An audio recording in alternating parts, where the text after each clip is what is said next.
Hello student, आप कैसे हैं। मैं वीरेंद्र कौर आपका स्वागत करता हूं आपके हमारे यूनिट चैनल वर्ल्ड अड्डा पे। तो बच्चों, लास्ट क्लास में हम लोगों ने डिटर्मिनेंट के बारे में समझा था। डिटर्मिनेंट होता कैसा है, ठीक है, किसका निकाला जाता है। तो स्पेशली जो हमारे सिलेबस में था, जैसा कि मैंने बताया था 3/3 तक ही हमारे सिलेबस में है। तो उस पर मैंने आपको क्वेश्चन बताया था कैसे हम लोग आपस में डिटर्मिनेंट निकाल सकते हैं। और डिटर्मिनेंट की वैल्यू जो होगी बच्चों, आपको मैंने पहले बता रखा हूँ कि ये आइदर पॉजिटिव भी आ सकता है और निगेटिव भी आ सकती है। और डिटर्मिनेंट रिप्रेजेंट मॉड नहीं रिप्रेजेंट करता है, आपको मैंने बताया था। और स्क्वायर जो मैट्रिक्स होगा उसी का हम डिटर्मिनेंट निकाल सकते हैं, रेक्टेंगल मैट्रिक्स का डिटर्मिनेंट नहीं निकाल सकते। तो आज क्लास में मैं आपके लिए लेके आया हूँ प्रॉपर्टीज ऑफ डिटर्मिनेंट्स, आपस हम लोग बात करेंगे। तो इस सेशन को स्टार्ट करने से पहले बच्चों, मैं चाहूँगा कि आप लाइक ज़रूर कर दिया करिए, शेयर किया करिए, ठीक है। जो हमारे साथ नए व्यूवर जुड़े हुए हैं और उनका कोई भी लेक्चर छूट गया है बच्चों, तो आप डिस्क्रिप्शन बॉक्स में जाइए, ठीक है। या प्लेलिस्ट आपके लिए अलग से बना के रखा है मैंने क्लास 12 का, उसमें जाइए, पूरे लेक्चर को 1 बाय 1 देख लीजिए। अगर कोई भी डाउट हो तो कमेंट बॉक्स में हमसे शेयर करिए। तो अपकमिंग नेक्स्ट लेक्चर में आपके लिए मैं ज़रूर उसको बताऊंगा, ठीक है। आपके डाउट को ज़रूर दूर करूंगा मैं, ठीक है। और कोई वैल्यूबल सेशन मुझे साथ शेयर करना चाहते तो ऑफकोर्स हमारे साथ शेयर कर सकते हैं, ठीक है। तो आज का सेशन स्टार्ट करते हैं, ठीक है। जैसे हम लोग प्रॉपर्टी ऑफ डिटर्मिनेंट की बात करते हैं, जो पहली प्रॉपर्टी होती है, अगर उसको मैं आपके समझा देता हूँ मैं। देखो, जैसे आप प्रॉपर्टी ऑफ पहले जो हम लोग पढ़ने वाले हैं, तो उसमें हम लोग ये समझ सकते हैं कि मान लो हमारे पास कोई डिटर्मिनेंट है, उसका पूरा का पूरा रो को पूरे कॉलम में चेंज कर दो, एज लाइक ट्रांसपोज जैसा कर पा रहे थे आप। अगर हम पूरे रो को पूरे कॉलम में चेंज कर दो आप, और उसके बाद डिटर्मिनेंट निकालो, तो वैल्यू सेम मिलेगी, ठीक है। चलो मैं लिख देता हूँ मैं उसको, तो उस पर हम लोग एग्जाम्पल लेंगे तब समझ में आएगा।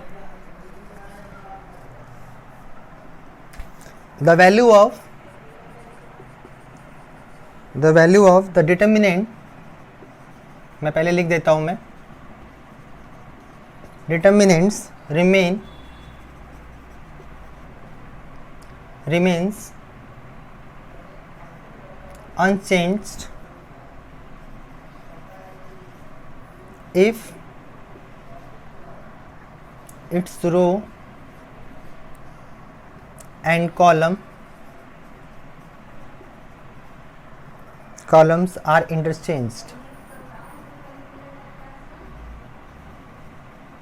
ठीक है। जैसे मान लीजिए, जैसे मैंने बताया, मैं आगे एग्जांपल देके समझाता हूँ मैं, समझिए। जैसे मान लीजिए, दैट इज करके समझाता हूँ। जैसे मान लीजिए हमारे पास एक ये हमारे पास दिया हुआ है A11 A12 A13 लिखा हुआ है, A21 A22 A23 लिखा हुआ है, A31 A32 A33 लिखा हुआ, राइट। इसका जो भी है उसका डिटर्मिनेंट कितना है, डेल्टा मान लिया आपने। अगर इसको मैं ट्रांसपोज ले लेता हूँ, मतलब पूरा पूरा चेंज, इसको डैश से रिप्रेजेंट कर रहा हूँ, आफ्टर चेंजिंग, तो क्या आ जाएगा। देखो, A11 A12 A13 हो गया यहाँ पे, A21 A22 A23 हो जाएगा यहाँ पे, A31 A32 A33 हो गया यहाँ पे, ठीक है। तो एक बात याद रखना कि आपस before changes and after changes जो भी वैल्यू आएगी बच्चों, आफ्टर चेंज्ड, ठीक है। तो आप देखो, डेल्टा डैश की जो वैल्यू है, डेल्टा, ये दोनों के आपस में जो वैल्यू है बच्चों, डिटर्मिनेंट की दोनों की जो वैल्यू होगी वो सेम होगी। एग्जाम्पल लेके समझते हैं तो ज़्यादा समझ में आएगा। जैसे मान लीजिए एक एग्जाम्पल ले लेता हूँ मैं इस पर, ठीक है।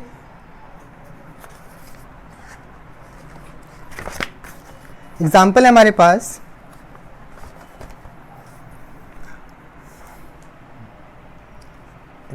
आपको ले रहा हूँ 2 -3 5 6 0 4 1 5 -7, ठीक है। ये आपको दिया हुआ है, इसका डिटर्मिनेंट पहले निकाल लेते हैं। उसके बाद इसका हम लोग क्या करेंगे, पूरे रो को पूरे कॉलम में चेंज कर लेंगे। उसके बाद देखेंगे हम लोग क्या आएगा।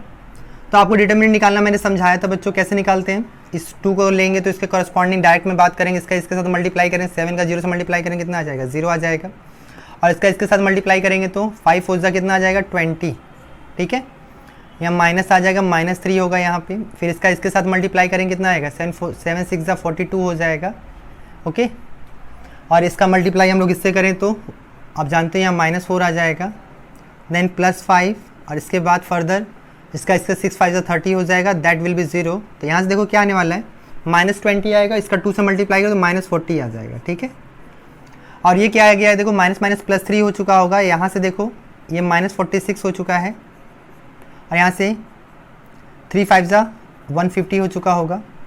तो तो यहाँ से अगर पहले इसको ऐड कर देता हूँ मैं, तो इसको अगर इसको ऐड करूँगा तो बच्चों आपके पास 110 आ जाएगा, और यहाँ पे माइनस 3 6 जा, ठीक है, 18 हो जाएगा, कैरी 1 हो जाएगा, 3 4 जा 12 प्लस 1 13। अगर इसको माइनस करो तो माइनस 28 आ गया। अगर मैं इसकी बात करूँ, इसकी वैल्यू कितना आ गई आपके पास, 28 आ चुका है, माइनस 28। अब मैं क्या बोल रहा हूँ कि अगर आप इसमें क्या लिखा है, रो को कॉलम में या कॉलम को आपस में इंटरचेंज कर दो, मतलब ऑल रोज लिख देता हूँ मैं, ऑल रोज इंटरचेंज्ड कॉलम, ऐसा लिख दे रहा हूँ कि पूरा रो किस में चेंज कर दे रहे हो, कॉलम में चेंज कर दे रहे हो, तो क्या होगा, ठीक है। मैं इरेज करके इधर लिख दे रहा हूँ, देखो क्या आने वाला है, ठीक है। तो उसको मैं नाम दे दे रहा हूँ, डेल्टा डैश नाम दे दे रहा हूँ।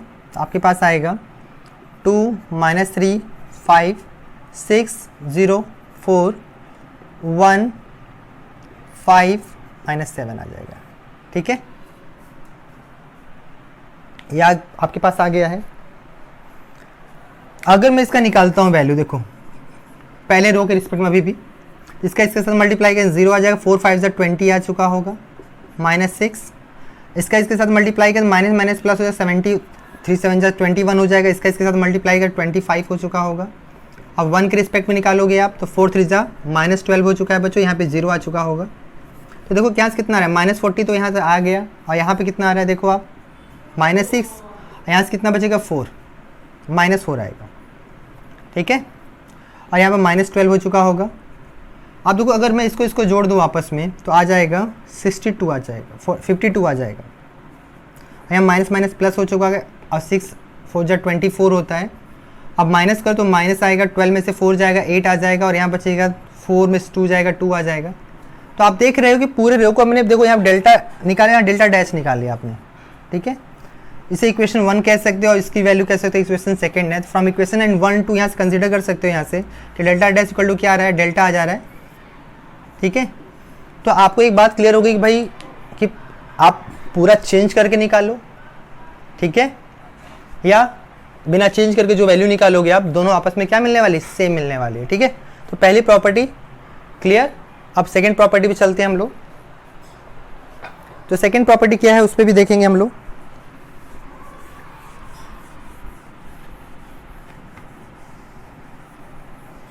ठीक है। सेकेंड प्रॉपर्टी क्या है हमारे पास, सेकेंड प्रॉपर्टी कह रहा है इफ एनी 2 रो और column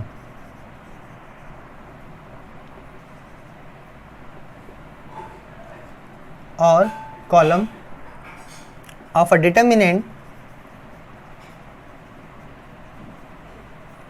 determinant are interchanged, then the sign of determinant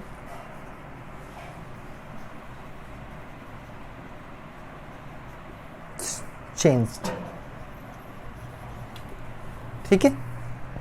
अब ये समझाना क्या चाहता है, ये समझाना चाहता है अगर कोई दो रो है आपस में कॉलम में इंटरचेंज कर दो आप, ठीक है, कोई भी दो पर्टिकुलर रो कॉलम को आपस में इंटरचेंज कर दो, तो उसमें क्या होगा कि पहले जो डिटरमिनेंट की वैल्यू होगी और बाद की जो डिटरमिनेंट की वैल्यू आएगी उसमें माइनस साइन का डिफरेंस आ जाएगा। उसको बैलेंस करके आप दिखाना चाहते हो, जैसे मान लो यहाँ पे दैट इज करके समझा जाएगा। यहाँ पे अगर हमारे पास डेल्टा इक्वल टू अगर जैसे मैंने बताया था यहाँ पे A11 हो जाए, A12 हो गया, A13 हो गया, ठीक है, A21 A22 A23 हो गया, A31 A32 A33 है, ठीक है।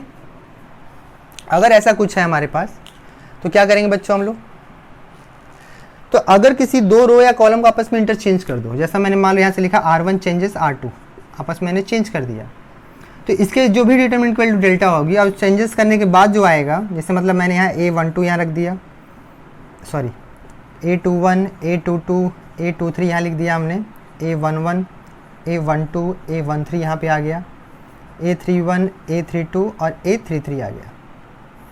तो याद रखिए जो पहले वाले बच्चों को माइनस टाइम्स करके आता है, मतलब इसका डिटरमिनेंट इसका डिटरमिनेंट माइनस साइन का डिफरेंस आएगा, जब माइनस से मल्टीप्लाई करेंगे तभी बराबर आएगा। एक बार करेंगे दोबारा होगा तो फिर से माइनस माइनस प्लस हो जाएगा। जैसे एग्जांपल देखिए यहाँ पे आप इसका डिटरमिनेंट अभी निकाले कितना आया था, -28 आया था। ठीक है, आप मान लो यही ऑपरेशन परफॉर्म कर रहे हो, किसी दो को आपस में इंटरचेंज कर रहे हो। यहाँ लिख दे रहा हूँ मैं, here R1 changes R2, R1 R2 आपस में चेंज कर रहे हो, तो इसको डेल्टा डैश के नाम से बता दे रहा हूँ फिर से। तो यहाँ जाएगा 6 0 4 आ जाएगा, 2 -3 5 1 5 -7। अब इसका डिटरमिनेंट निकाल के देखो आप, 6 आएगा, इसके रिस्पेक्ट में इससे मल्टीप्लाई करेंगे कितना आ जाएगा, 7 3 21 हो जाएगा, माइनस माइनस प्लस हो जाएगा, -25 -0। अब देखो 0 के बाद यहाँ जो भी नंबर लिखो इसे नोट कर लिया होगा, अब मैं मान के चल रहा हूँ, इसे इरेज कर दे रहा हूँ मैं। ठीक है, अब 0 का इसके रिस्पेक्ट में करो, 7 2 -14 हो चुका होगा, और यहाँ से करोगे तो -5 हो चुका है, +4, अब 5 2 10 हो जाएगा, अब +3 हो चुका। तो ये पूरा पूरा 0 हो जाएगा, 0 में किसी भी नंबर से मल्टीप्लाई 0 हो जाएगा। यहाँ देखो 6 -4 हो चुका होगा, ये पूरा 0 हो चुका होगा, यहाँ पे 4 × 13 हो चुका है, तो 6 4 24, और यहाँ पे 13 4 आपको पता है 52 होगा। तो देखो इसको जब माइनस करो, देखो 28 आ रहा है, यहाँ देखो -28 आ रहा है, क्या दोनों सेम है? आप देखो अगर ध्यान दो तो ये जो डेल्टा डैश की वैल्यू मैं ऊपर लिख दे रहा हूँ,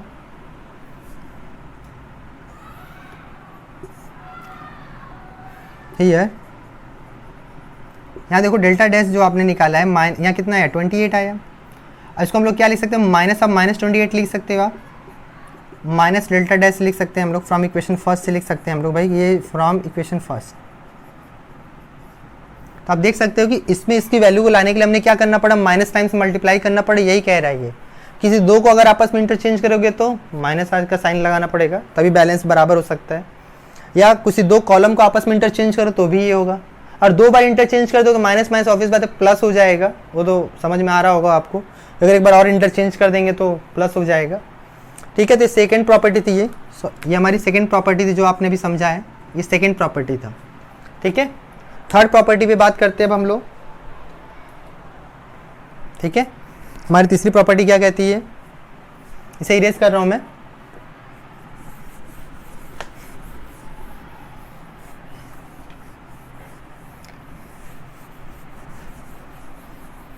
देखिए प्रॉपर्टी अगर लगाने से फायदा ये होगा कि ना कि आपके बहुत सारे क्वेश्चन जल्दी सॉल्व हो जाएंगे। आपको मैं पहले बता दूं एग्जाम में 4 मार्क्स का एक क्वेश्चन आना तय है बोर्ड में, आपके पास ये 4 मार्क्स से एक क्वेश्चन जरूर आता है बच्चों, बोर्ड में 4 मार्क्स से एक क्वेश्चन 100% आना ही आना होता है, और यूजिंग प्रॉपर्टीज आपको लगाना होगा तो आपको पता होगा तभी लगा पाएंगे।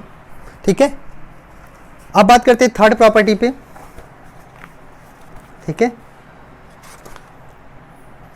तीसरी प्रॉपर्टी क्या कहता है बच्चों,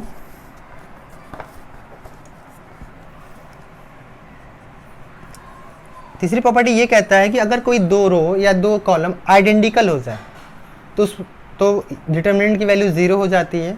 उसी को मैं लिख रहा हूँ, इफ एनी टू रो और column are identical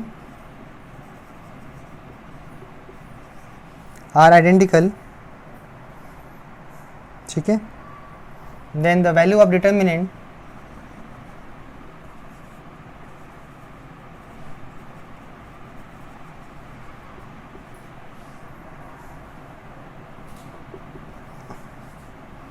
value of determinant is 0।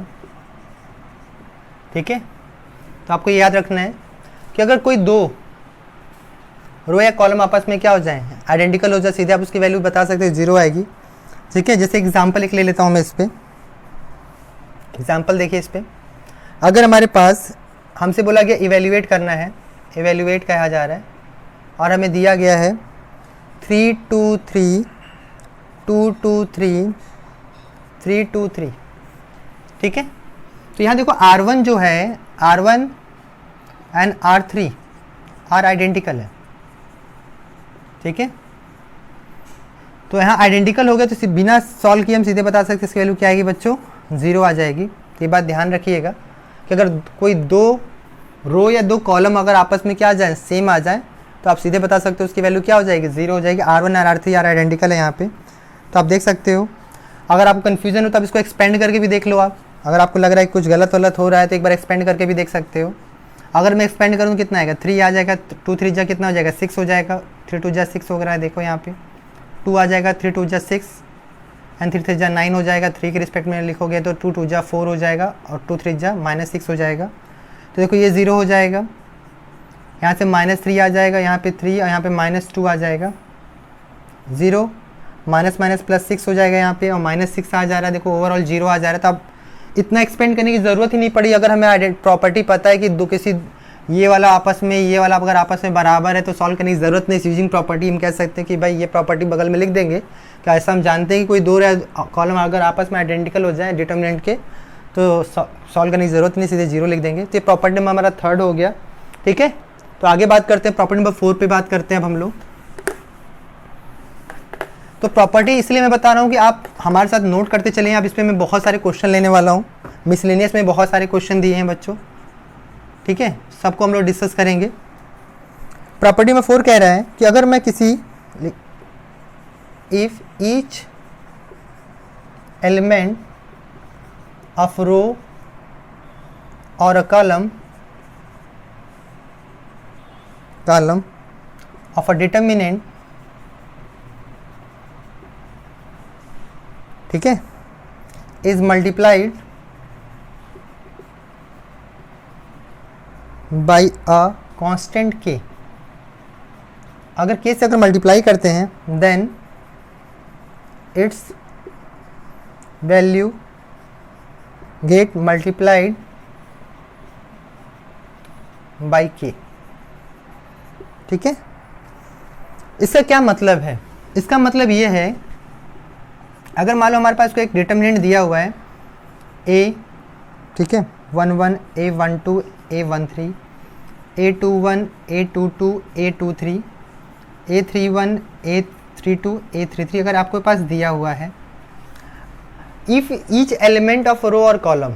ठीक है, अगर हम किससे मल्टीप्लाई करना चाहते हैं, अगर हम ध्यान दें कि अगर मैं इसमें k से मल्टीप्लाई कर रहा हूँ उसका नाम मैं डेल्टा 1 रख दे रहा हूँ। तो अगर यहाँ पे मान लीजिए पहले मल्टीप्लाई कर रहा हूँ तो k12 आ जाएगा, यहाँ पे k a13 आ जाएगा, a21 a22 a23 a31 a32 a33 अगर ये है। ठीक है, तो एक बात ध्यान रखिएगा, इसका जब वैल्यू निकालोगे आप तो एक बात आपको ध्यान रखना है, ये ऑब्वियस बात है k टाइम्स ऑफ डेल्टा आ जाएगा बच्चों। ठीक है, इसको एक्सपेंड करके देखो, इसमें सब सिंप्लीफाई करो तो आपको k टाइम्स डेल्टा ही मिलेगा। ये रिजल्ट आपको याद रखना है। ठीक है, आप मल्टीप्लाई भी कर सकते हो, कॉमन भी ले सकते हो, ये आपके ऊपर चॉइस है। ठीक है, एक क्वेश्चन लिया जाए तो समझ में आएगा क्या क्वेश्चन है। ठीक है,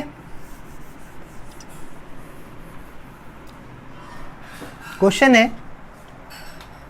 क्वेश्चन दिया जा रहा है, इवैल्यूएट 102 80 36 1 3 4 17 3 6। ठीक है, अब इसको ध्यान से देखो। अगर मैं ऊपर वाले क्या लिख सकता हूँ, ये लिख सकता हूँ मैं 18 1 जा 18 लिख सकता हूँ, 18 2 जा 36 लिख सकता हूँ, 1 3 4 17 3 6 लिख सकता हूँ। ठीक है, तो ऊपर देखो हम कॉमन क्या ले सकते हैं। ठीक है, और ऊपर ध्यान दो तो यहाँ 7 होगा। ठीक है, अगर ऊपर ध्यान दिया जाए तो हम लोग 17 के रिस्पेक्ट में लिख दिया हम लोगों ने, और यहाँ पे लिखना चाहे तो 18 को 18 के टेबल में लिखें तो यहाँ नहीं बन पाएगा। यहाँ लिख दीजिए 3 × 6 लिख दीजिए, यहाँ पे 6 × 6 लिख दीजिए, तब ज़्यादा सही लगेगा। अब देखिए अगर ऊपर में 6 कॉमन ले लेता हूँ तो क्या आ जाएगा, देखिए तो 17 आ जाएगा, 3 आ जाएगा, 6 आ जाएगा, 1 3 4 17 3 6। अब देखो आप यहाँ देखो R1 जो है first row and R3 identical हो गया बच्चों। अगर आइडेंटिकल हो गया तो हम इसकी वैल्यू सीधे बता सकते हैं क्या आएगा, 6 × 0 हो जाएगा, बेसिकली 0 आएगा। तो आपको एक्सपेंड करने की ज़रूरत ही नहीं पड़ी। ठीक है, तो आपने सीधे इसका आंसर क्या बता दिया कि भाई अभी हमने प्रॉपर्टी पढ़ा था कि भाई इसके जस्ट पीछे वाली कोई दो रो या कॉलम आपस में आइडेंटिकल हो जाए तो यहाँ R1 R3 क्या हो जा रहा है, आइडेंटिकल हो जा रहा है। और आइडेंटिकल होने का मतलब हम समझ गए हैं कि भाई बिना एक्सपेंड किए भी बता सकते हैं कि प्रॉपर्टीज ऐसा होता है कि भाई आइडेंटिकल हो जाएंगे, 2 रो या कॉलम आइडेंटिकल हो, इसलिए बगल में लिखना होगा आपको और सीधे आपने 0 बता देना है। तो ये प्रॉपर्टी नंबर 4 था, ठीक है। तो अगर मान लो सेकंड वाले में भी होता तो कॉमन ले सकते थे, थर्ड वाले में भी होता तो भी कॉमन ले सकते थे, तो सब में अलग अलग कॉमन लेना पड़ेगा। मैट्रिक्स में एक बात यार, मैट्रिक्स में क्या होता तो सब में मल्टीप्लाई होता था, बट डिटरमिनेंट में ऐसा नहीं होता बच्चों। जिस रो या कॉलम, पर्टिकुलर रो या कॉलम में आप मल्टीप्लाई भी कर सकते हो, कॉमन भी ले सकते हो, बट मैट्रिक्स अलग चीज़ है, डिटरमिनेंट अलग चीज़ है, ठीक है। दोनों मिक्सअप मत करिएगा, कुछ चीज़ें यही सब चीज़ें अलग अलग होती हैं, ठीक है। अगर मैट्रिक्स में होता था तो सब में अगर 6 कॉमन हो तब ले पाते हम लोग, बट यहाँ डिटरमिनेंट पढ़ रहे तो पहले रो में कॉलम कॉमन था तो निकाल लिया आपने, ठीक है। अब बात करते हैं प्रॉपर्टी नंबर 5 की बात करेंगे हम लोग।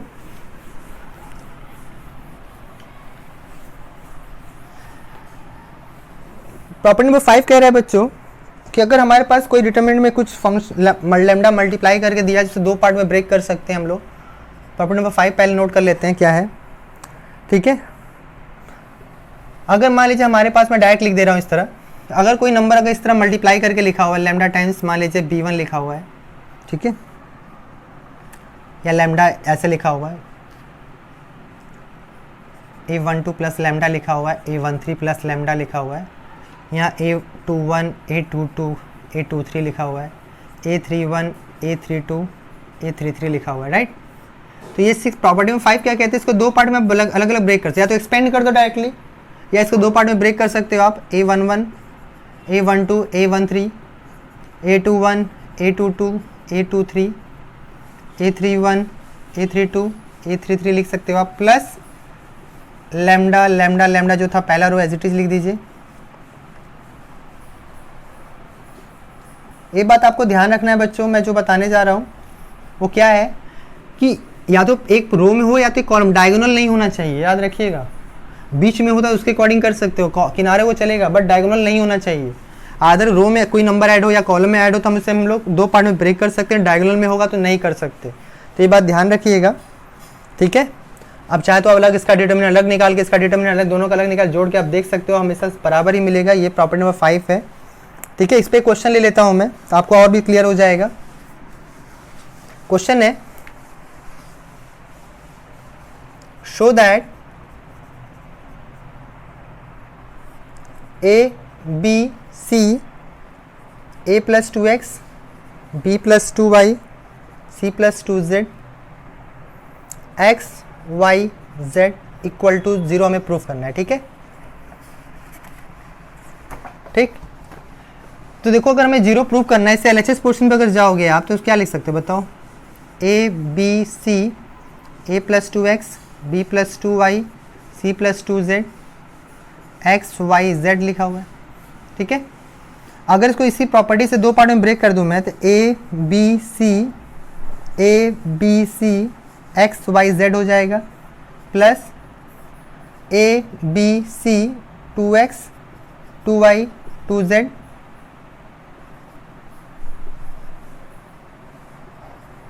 एक्स वाई जेड हो जाएगा यहाँ पे, ठीक है। यहाँ तो आपको क्लियर हो गया। आप क्या करोगे, आप इसके बाद आपको करना क्या है, आपको अब समझ में आ रहा होगा, मुझे बताने की ज़रूरत नहीं है। देखो अब ये 2 रो आइडेंटिकल हो गए, तो यहाँ से 0 आ जाएगा। अब इसमें 2 कॉमन ले लो आप, तो आपको यहाँ मिल जाएगा a b c x y z. अब फाइनली आपको क्या मिले, 0 + 2 × 0, फाइनली 0 आ गया। तो आप देख सकते हो ये आपका RHS था, ठीक है। तो ये प्रॉपर्टी नंबर आपने पढ़ लिया। नेक्स्ट 5 या 6 जो भी था आप देख रहे होंगे, आई थिंक क्लियर है। लास्ट प्रॉपर्टी देख लेते हैं, क्या आपने इसे 2 पार्ट में ब्रेक कर लिया, इजीली सॉल्व हो गया। अब बिना ब्रेक के भी सॉल्व हो जाता। अभी आगे हम लोग कंसेप्ट एक और पढ़ने वाले हैं हम लोग। प्रॉपर्टी नंबर 6 हमारे पास, देखो प्रॉपर्टी नंबर 6 क्या कहता है, इसको मैं समझा दे रहा हूँ, ठीक है। कि हमारे पास मान लो डेल्टा को एक करके मैं एक डिटर्मिनेंट मान ले रहा हूँ, a11 a12 a13 a21 a22 a23 a31 a33 a32 a33, right. अगर हमें कभी ज़रूरत पड़ती है, ठीक, परफॉर्म करने की, जैसे आपने एलिमेंट्री ऑपरेशन परफॉर्म किया था उसी टाइप में, कि हमें भाई इसमें कुछ मल्टीप्लाई करके जोड़ेंगे तो इसके बराबर हो जाए, ठीक है। इसके पास मान लीजिए मैं डेल्टा 1 लिख देता हूँ इसके रिस्पेक्ट में, और डेल्टा 1 के रिस्पेक्ट में लिख दे रहा हूँ, यहाँ पे ऑपरेशन परफॉर्म कर दे रहा हूँ कि R1 जो होगा, ठीक है, K टाइम्स ऑफ R3 के बराबर हो जाएगा। ऐसा मैं परफॉर्म कर रहा हूँ, इसका नाम मैं डेल्टा 1 लिख दे रहा हूँ। तो क्या आएगा बताओ आप? तो R1 जो हमारा फर्स्ट रो में एलिमेंट्स में R3 से के एलिमेंट से मल्टीप्लाई करके हमें जोड़ेंगे तो जो मिलेगा हमारे पास A11 plus K times A31 हो जाएगा, यहाँ पे A12 plus K times A32 हो जाएगा, A13 plus K times A33 हो गया। बाकी जो एज इट इज एलिमेंट है बच्चों,